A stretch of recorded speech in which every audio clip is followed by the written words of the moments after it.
lên quay sáng và rõ cho nó chỉ là xem nó đẹp.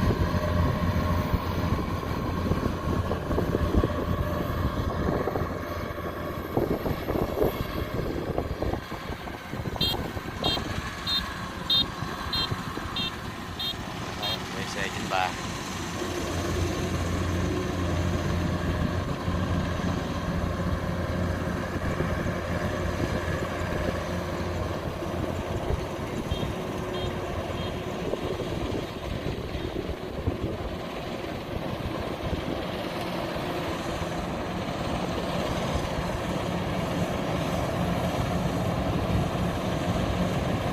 máy nữa vàng vàng đây có 70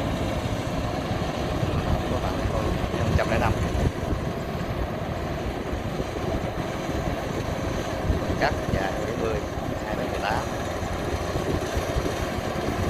rồi đây xích rất là to xích 105 nó lầy kìa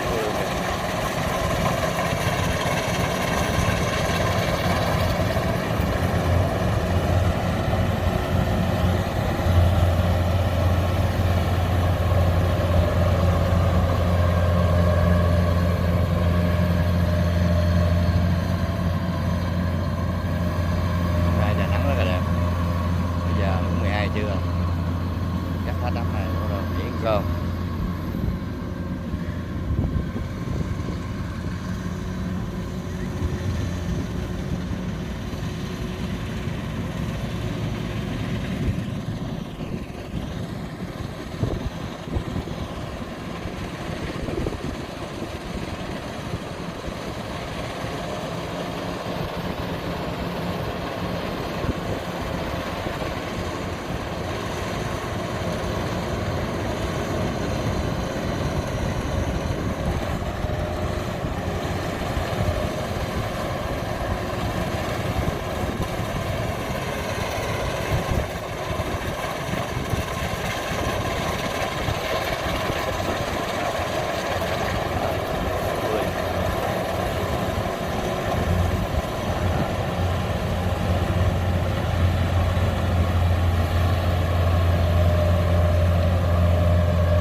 Cái vị trí này là quá là cái góc nó đẹp mà ánh sáng nó cũng đủ để mình coi cái khúc dưới đây nó bị lầy nó chạy lầy lên cách nó vượt qua cái lầy với cái lớn cái gầm cao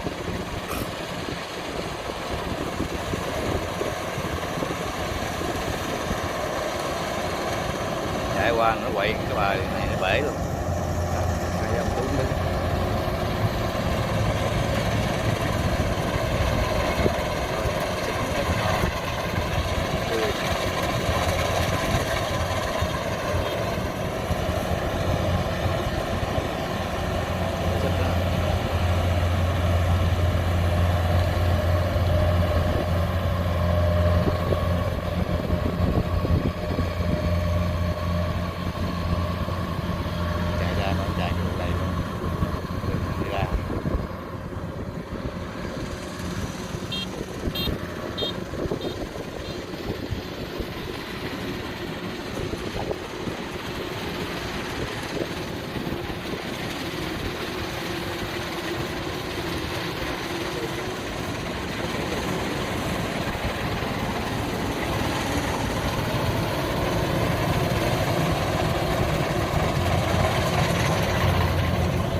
lầy dữ,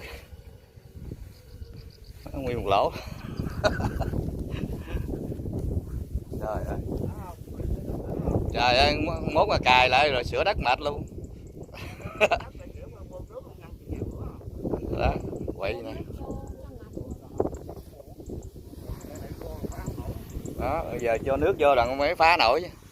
Nguyên cái khúc dưới đây.